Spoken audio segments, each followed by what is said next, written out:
प्रिय विद्यार्थियों, आज के इस व्याख्यान में आपका स्वागत है। आज का यह व्याख्यान एमएससी मैथमेटिक्स प्रीवियस ईयर प्रथम सेमेस्टर के छात्रों के लिए है। इस व्याख्यान में उनके फोर्थ पेपर के एक यूनिट के एक टॉपिक को सम्मिलित किया गया है। मैं डॉक्टर एस.एस. श्रीवास्तव, प्रोफेसर उच्च शिक्षा उत्कृष्टता संस्थान, इस व्याख्यान में समस्त विद्यार्थियों का स्वागत करता हूं।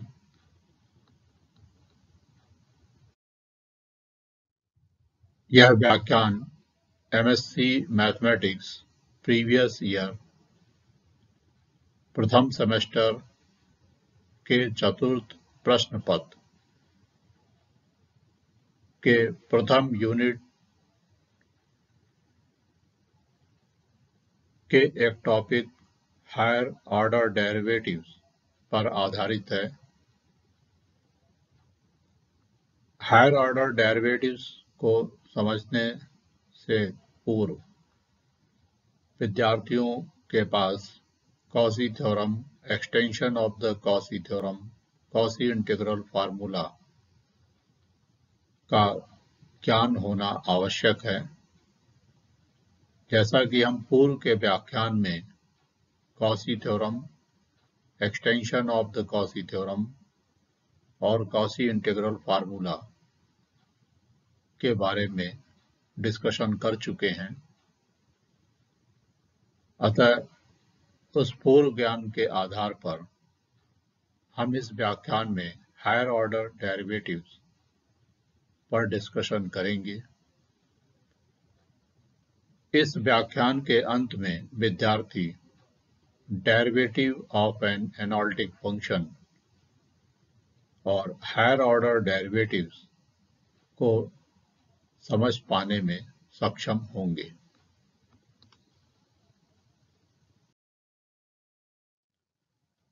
सर्वप्रथम हम Cauchy integral formula for derivative of N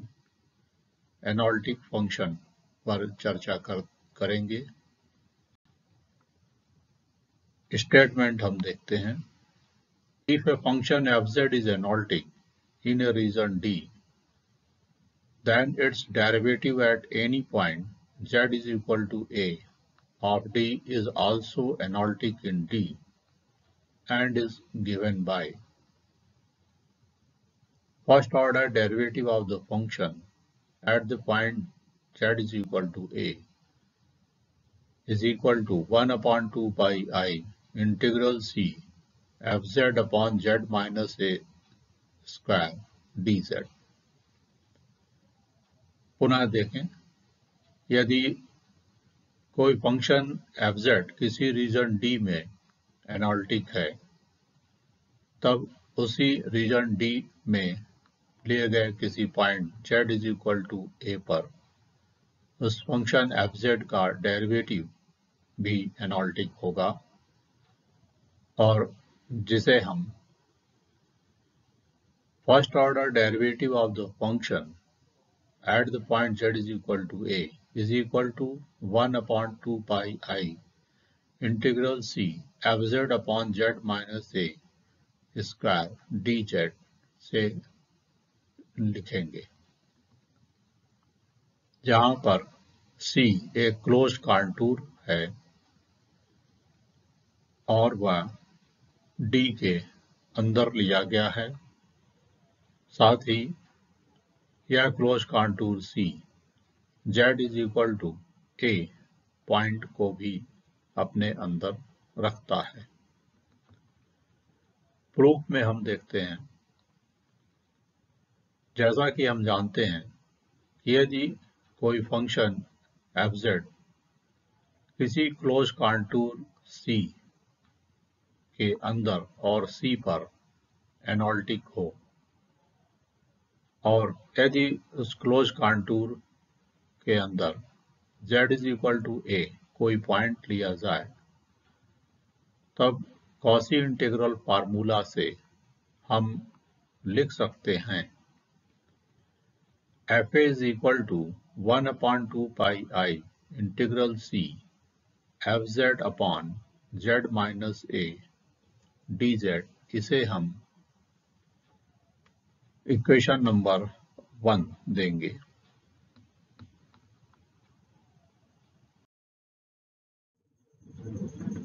अब हम z is equal to a point का neighbouring point a plus h लें, अर्थात माना a plus h z is equal to a का एक नेबरिंग पॉइंट है, तब हम इक्वेशन 1 के समान रिजल्ट लिख सकते हैं जैसा कि स्क्रीन पर प्रदर्शित हो रहा है, अर्थात f a plus h is equal to 1/2 pi I integral c fz upon z minus a minus h dz। इसे इक्वेशन नंबर 2 दें। अब हम इक्वेशन नंबर 2 में इक्वेशन नंबर 1 को सब्ट्रैक्ट करेंगे, अर्थात इक्वेशन 1 को इक्वेशन 2 में सब्ट्रैक्ट करने के उपरांत हमें जो रिजल्ट प्राप्त होगा वह स्क्रीन पर प्रदर्शित है, अर्थात लेफ्ट हैंड साइड में हमें रिजल्ट मिलेगा f a plus h minus f a is equal to 1/2 pi I integral c within bracket 1 z minus a minus h minus 1 z minus a fz dz। जिसे simplify करने पर right hand side में हमें result मिलेगा 1/2 pi I integral c h upon z minus a minus h z minus a fz dz। जिसे पुनः simplify करने पर स्क्रीन पर प्रदर्शित इक्वेशन हमें प्राप्त होगा, अर्थात राइट हैंड साइड में न्यूमरेटर की क्वांटिटी h को लेफ्ट हैंड साइड में डिनोमिनेटर में ट्रांसफर करने पर हमें जो रिजल्ट प्राप्त होगा वह स्क्रीन पर प्रदर्शित है। It means left hand side में हमें मिलेगा f a plus h minus f a upon h, and right hand side में हमें मिलेगा 1/2 pi I integral c with in bracket 1/z minus a minus h z minus a fz dz। जिसे हम पुनः simplify करेंगे, अर्थात limit h tends to 0 both side apply करने पर हमें प्राप्त होगा limit h tends to 0 f a plus h minus f a upon h is equal to 1/2 pi I integral c 1/z minus a square fz dz। जिसे हम पुनः simplify करें तो हमें लेफ्ट हैंड साइड में बेसिक डेफिनेशन ऑफ डेरिवेटिव से प्राप्त होगा f dash a। It means first order derivative of the function at the point z is equal to a is equal to 1/2 pi I integral c fz upon z minus a square dz। इस प्रकार हम कह सकते हैं कि function fz का derivative z is equal to a point पर exist करता है और f dash z भी z is equal to a पर एनालिटिक है, जिसे कि हम first order derivative of the function f at z is equal to a is equal to 1/2 pi I integral c fz upon z minus a square dz से लिख सकते हैं। अब हम कॉची इंटीग्रल फार्मूला और हायर ऑर्डर डेरिवेटिव्स पर discussion करेंगे। Statement देखें, if a function fz is analytic in a region D,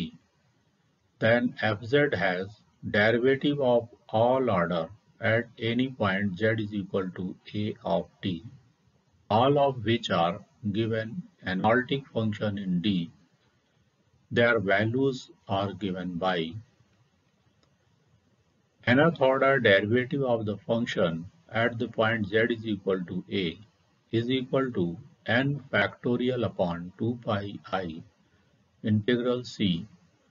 fz upon z minus a power n plus 1 dz। पुनः देखें, यदि कोई फंक्शन fz किसी रीजन D में एनालिटिक हो, तब फंक्शन fz उसी रीजन D में z is equal to a point पर सभी ऑर्डर के डेरिवेटिव्स को रखेगा और सभी डेरिवेटिव्स रीजन D में एनालिटिक होंगे और उनकी वैल्यूज को हम स्क्रीन पर प्रदर्शित इक्वेशन अर्थात nth order derivative of the function fz at z is equal to a is equal to n factorial upon 2 pi I integral c fz upon z minus a power n plus 1 dz से लिख सकेंगे, जहां पर c reason D में कोई closed contour है और वह z is equal to a point को अपने अंदर रखता है। प्रूफ में हम देखते हैं, इस थ्योरम को हम इंडक्शन मेथड की सहायता से प्रूफ करेंगे। हम यहाँ पर फंक्शन fz के डेरिवेटिव ऑर्डर पर इंडक्शन मेथड को अप्लाई करेंगे।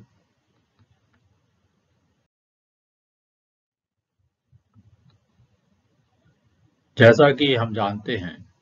यदि फंक्शन fz एनालिटिक है किसी रीजन D में, तो उसी रीजन D में किसी point z is equal to a पर उसका डेरिवेटिव भी एनालिटिक होता है और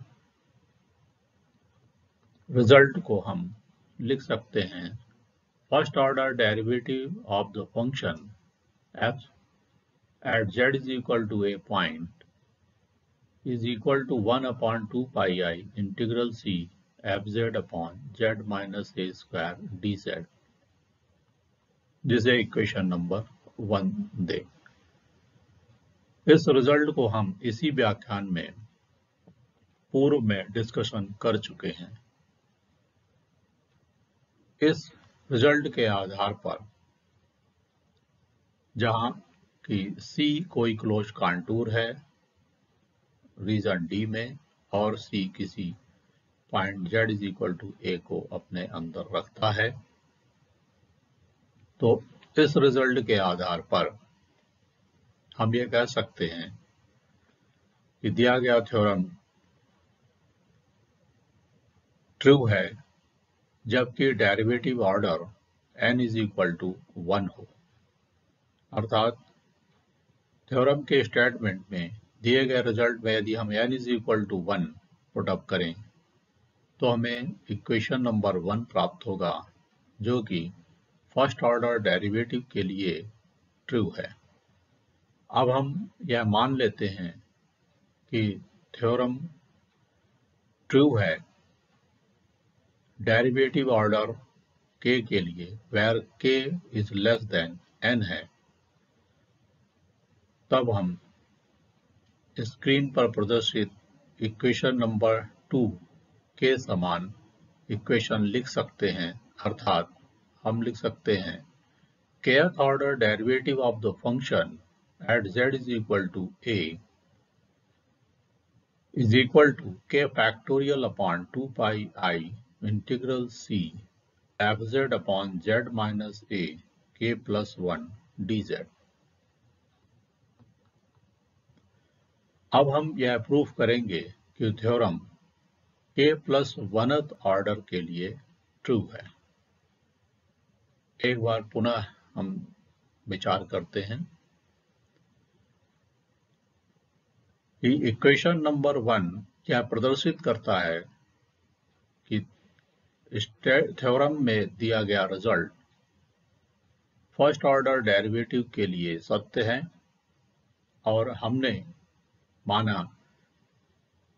कि थ्योरम में दिया गया रिजल्ट kth ऑर्डर डेरिवेटिव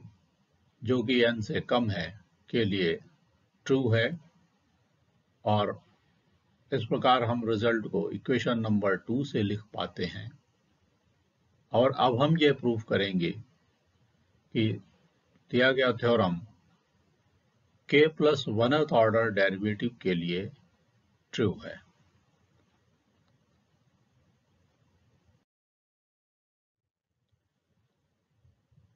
माना a plus h z is equal to a point का कोई नेबरिंग पॉइंट है, तब हम इक्वेशन नंबर 2 के समान स्क्रीन पर प्रदर्शित इक्वेशन नंबर 3 जैसा रिजल्ट लिख सकते हैं। अर्थात kth order derivative of the function at a plus h point is equal to k factorial upon 2 pi I integral c fz upon z minus a minus h power k plus 1 dz. Therefore, by equation number 2 and 3, अर्थात equation number 2 को equation number 3 में subtract करने पर हमें screen पर प्रदर्शित equation प्राप्त होगा। अर्थात हम लिख सकते हैं kth order derivative of the function at a plus h point minus kth order derivative of the function eight point a is equal to k factorial upon 2 pi I integral c within bracket 1 upon z minus a minus h power k plus 1 minus 1 upon z minus a power k plus 1 fz dz। या हम अब screen पर प्रदर्शित equation के समान result को लिख सकते हैं। अर्थात kth order derivative of the function at a plus h point minus kth order derivative of the function at z is equal to a point upon h is equal to 1 upon h k factorial upon 2 pi I integral c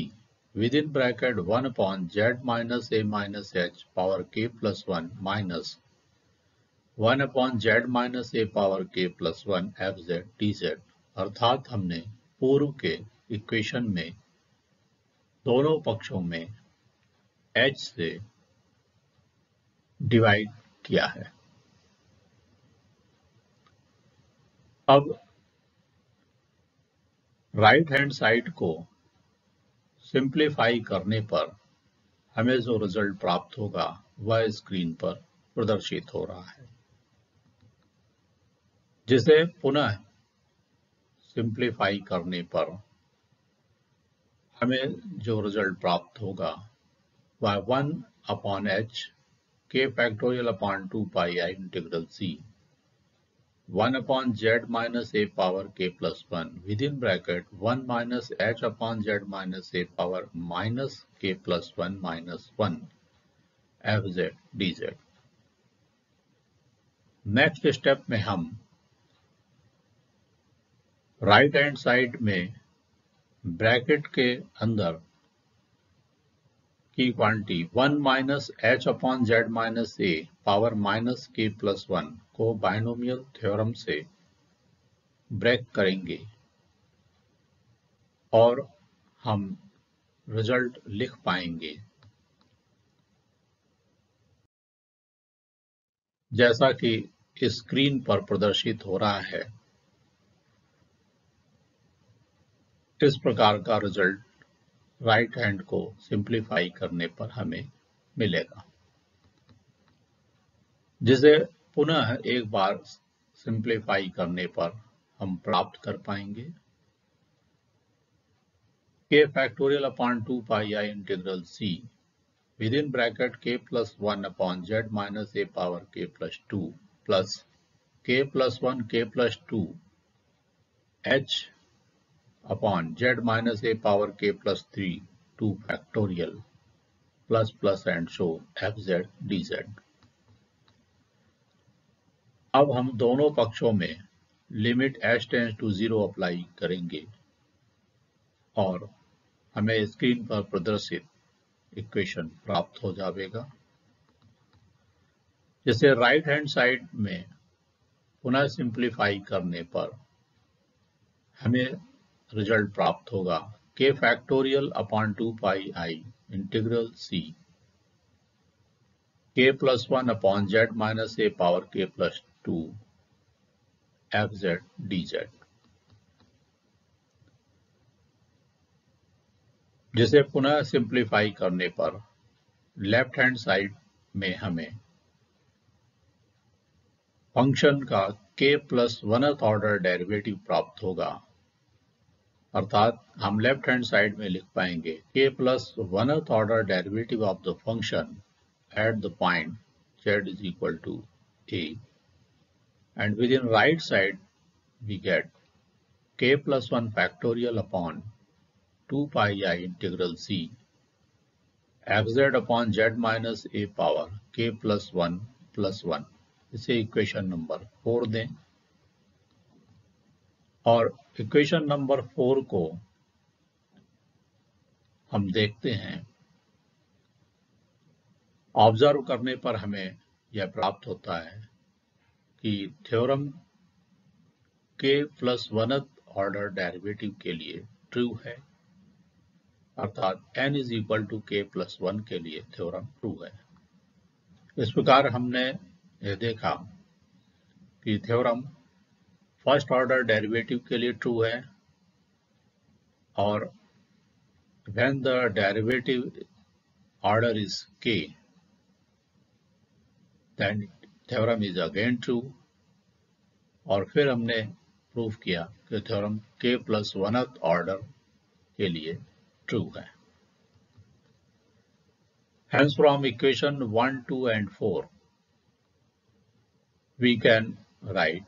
the given theorem is true for all n।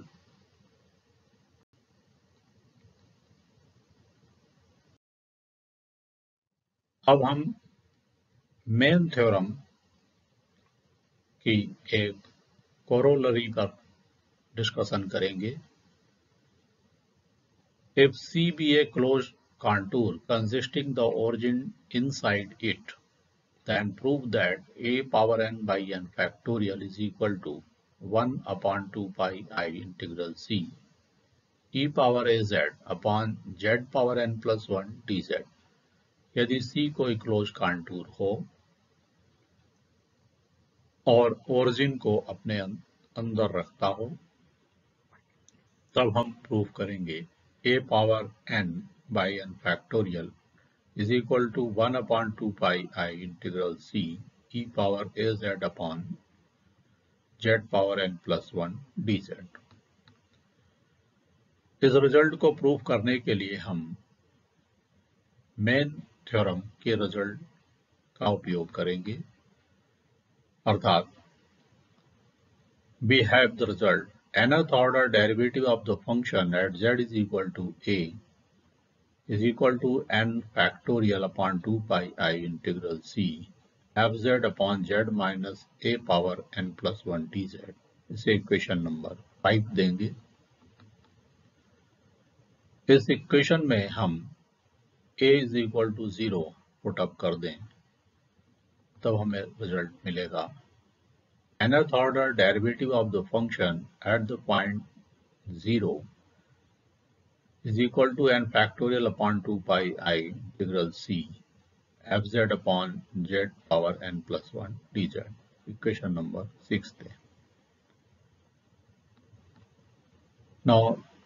consider the result fz is equal to e power az। यहाँ पर हमने fz function को e power az के रूप में लिया। Therefore, find the nth order derivative of the function। अब हम function fz is equal to e power az का nth ऑर्डर डेरिवेटिव प्राप्त करें तो हमें इक्वेशन नंबर 7 प्राप्त होगा, अर्थात nth order derivative of the function fz is equal to a power n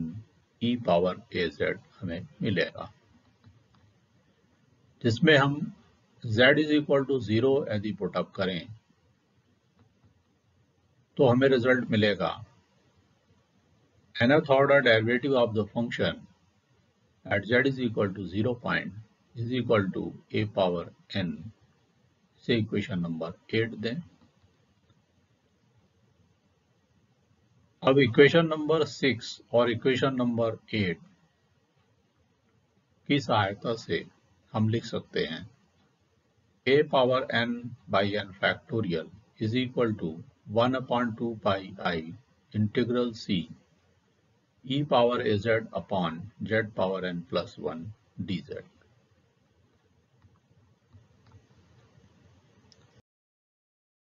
अब हम एक एग्जाम्पल देखते हैं। कॉसी इंटीग्रल फार्मूला की सहायता से integral c 1/z z plus pi I dz को इवेल्युएट करना है, जहां पर क्लोज कॉन्टूर c का इक्वेशन दिया हुआ है mod z plus 3i is equal to 1। Solution में हम देखते हैं, since integral c 1/z z plus pi I dz can be written as 1/pi integral c 1/z dz minus integral c 1/z plus pi I dz। It's equation number 1। Here we observe that the point z is equal to 0 and z is equal to minus pi I are lie inside c। दिए गए integral में हम यह प्राप्त करते हैं कि z is equal to 0 और z is equal to minus pi I दोनों ही c कॉन्टूर के अंदर है। अब हम फंक्शन fz को 1 के इक्विवेलेंट चूज करें, जैसा कि दिए गए इंटीग्रल को ऑब्जर्व करने पर हमें ज्ञात होता है कि fz की वैल्यू 1 है। तो now put z is equal to 0 and z is equal to minus pi I। अब हम z इज इक्वल टू 0 और z is equal to minus pi I पर function fz is equal to 1 की value obtain करेंगे। तो जब हम z is equal to 0 put up करते हैं we get f0 is equal to 1, और जब हम z is equal to minus pi I put up करेंगे we get the f of minus pi I is again 1, because the function fz is 1. So by Cauchy integral formula we can write fa is equal to 1/2 pi I integral c fz upon z minus a dz। यह Cauchy integral formula है जबकि c कोई close contour हो और a कोई point c के अंदर लिया गया हो, तो fa is equal to 1/2 pi I integral c fz upon z minus a dz result लिखा जाता है। इस रिजल्ट की सहायता से हम लिख पाएंगे integral c 1/z dz is equal to 2 pi I f0। Cauchy integral formula जो कि ऊपर लिखा गया है उसमें a इज इक्वल टू यदि हम 0 पुटअप कर दें और थोड़ा सिंप्लीफाई करें तो हमें रिजल्ट मिलेगा integral C 1/z minus a means a is equal to 0 रखने पर वी गेट द 1/z और fz की वैल्यू 1 रखेंगे तो हमें इंटीग्रल सी 1/z dz प्राप्त होगा और राइट साइड में 2 पाई आई f0 प्राप्त होगा। f0 की वैल्यू हमारे पास 1 है जो कि सिंप्लीफाई होकर के 2 पाई आई देगा।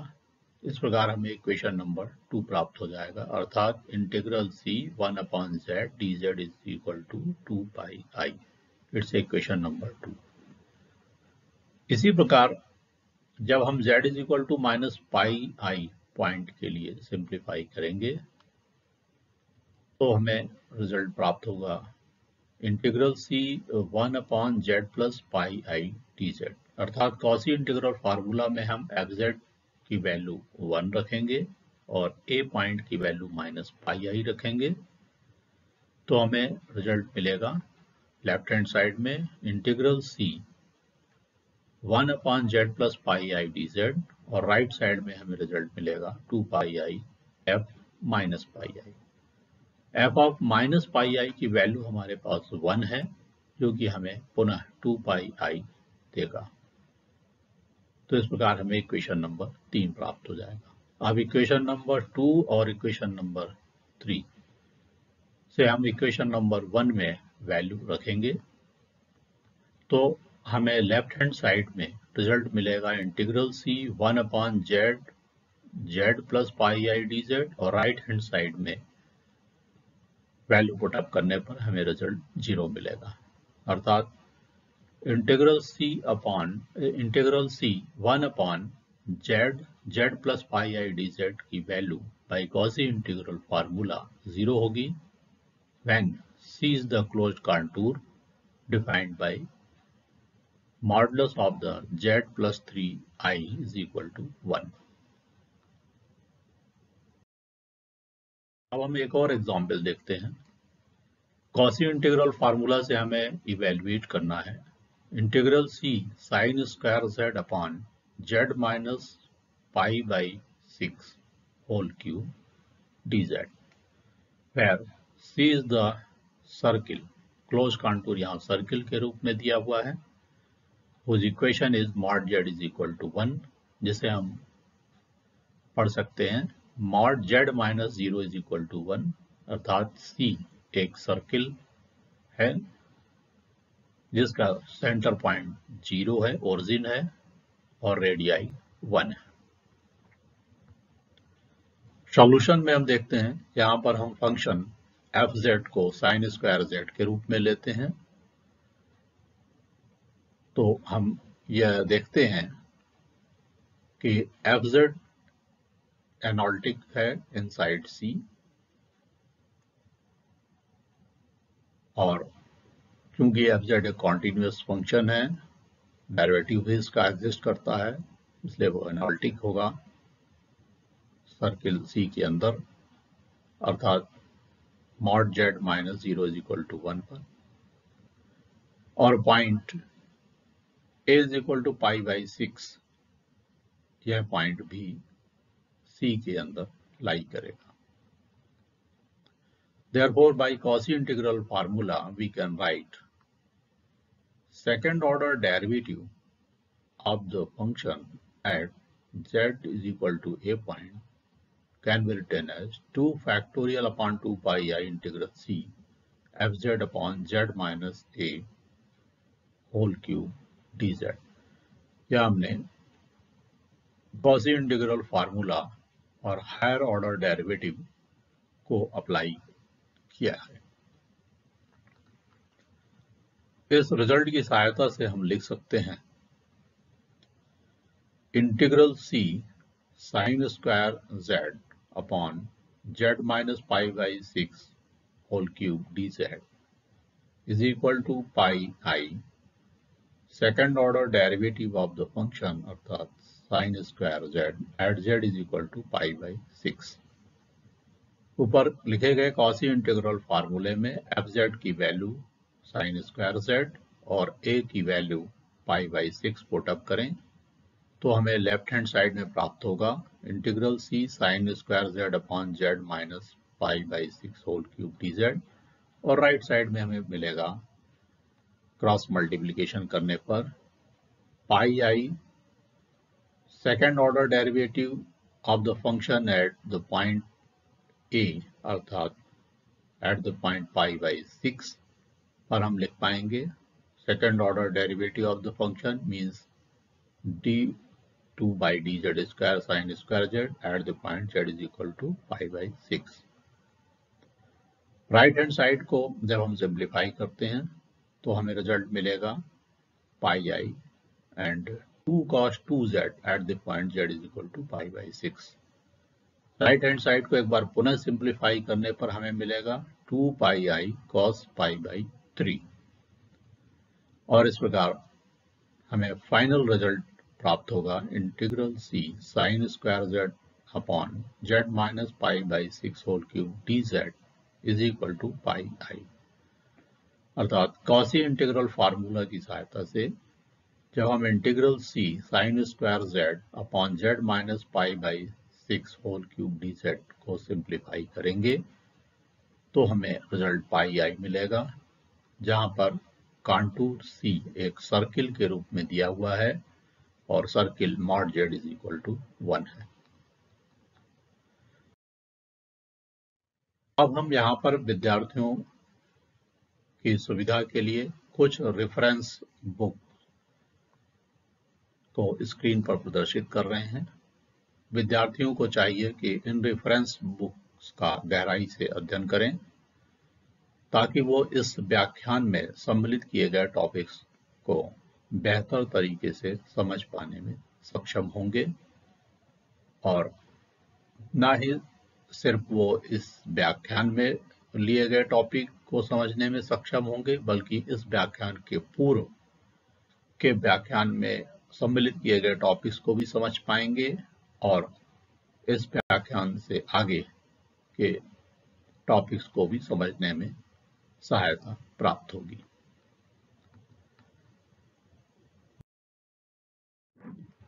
अब हम स्वयं को एसेस करने के लिए स्क्रीन पर कुछ अभ्यास प्रश्न विद्यार्थियों के सहायतार्थ प्रस्तुत कर रहे हैं। First question is, if a function fz is analytic in a region D, then its derivative at any point z is equal to a of D is also analytic in D and is given by first order derivative of the function at z is equal to a is equal to 1 upon 2 pi I integral c fz upon z minus a square dz, where C is any closed contour in D surrounding the point Z is equal to A. Second question is, if function fz is analytic in a region D, then fz has derivative of all order at any point Z is equal to A of D, all of which are given analytic function in D. Their values are given by nth order derivative of the function f at z is equal to a is equal to n factorial upon 2 pi I integral c fz upon z minus a power n plus 1 dz, where c is any closed contour in D surrounding the point z is equal to a. Third question is, if C be a closed contour consisting the origin inside it, then prove that a power n by n factorial is equal to 1 upon 2 pi I integral c e power a z upon z power n plus 1 dz. Fourth question is, evaluate by Cauchy integral formula integral c 1 upon z plus pi I dz, where c is mod of z plus 3i is equal to 1। विद्यार्थियों को चाहिए कि वे इन अभ्यास प्रश्नों का गहराई से अध्ययन करें, जिससे वे इस व्याख्यान में सम्मिलित किए गए टॉपिक्स को बेहतर तरीके से समझ पाने में सक्षम होंगे। And at last,